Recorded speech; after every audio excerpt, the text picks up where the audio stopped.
చూడకుండా సినిమాకి వెళ్ళండి. కింగ్డమ్ మూవీ విజయ్ దేవరకొండ కెరీర్లోనే స్టోరీని ఎంచుకున్న విధానంలో యాక్సెప్ట్ చెప్పచ్చు. హీరోకు బ్యాక్ బోన్ ఏంటంటే స్టోరీయే. ఆ స్టోరీని స్క్రీన్ ప్లే ప్రకారంగా డైరెక్షన్ గౌతమ్ గారు, మ్యూజిక్ ప్రకారంగా అనిరుద్ గారు, సూర్యదేవర నాగవంశీ ప్రొడక్షన్ వాల్యూస్ ఎక్కడా కాంప్రమైజ్ అవ్వకుండా మన భారతదేశం చుట్టూ ఉన్న ప్రాంతాలు మట్టి యొక్క నైపుణ్యంగా వీటిల్లో ఉన్న లీడ్ని మనకు ప్రజెంటేషన్ చేసే విధానాన్ని చూస్తే కనుక ఒక ఆసమ్ మెసేజ్ ఇచ్చాడు విజయ్ దేవరకొండ.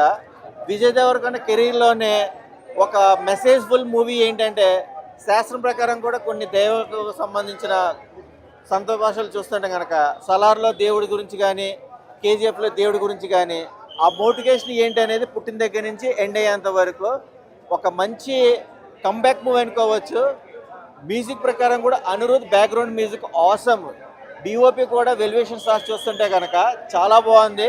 ఇలాంటి వేర్ మూవీస్ని మనం ఎంకరేజ్ చేయాలి. జనరల్ జోనర్స్ చూసేది వేరు, ఇలాంటి పక్క యాక్షన్ సీన్స్ అయితే కనుక ఆసమ్. అసలు ఎక్స్పెక్ట్ చేయలేదు. అది కిస్ట్ పెట్టారు భయ్య, కిస్ట్ పెట్టారు మేకర్స్. కన్ఫామ్గా పార్ట్ 2 అని వాళ్ళు ఏమీ వేయలేదు. సో అన్నారు కానీ లేదు అసలు. బట్ పార్ట్ 2 ఉంటే కనుక ఇంకా ఎక్స్క్లూజివ్ విషయాలన్నీ కూడా వెండితెర మీద మనం క్లుప్తంగా చూడొచ్చు. వాచ్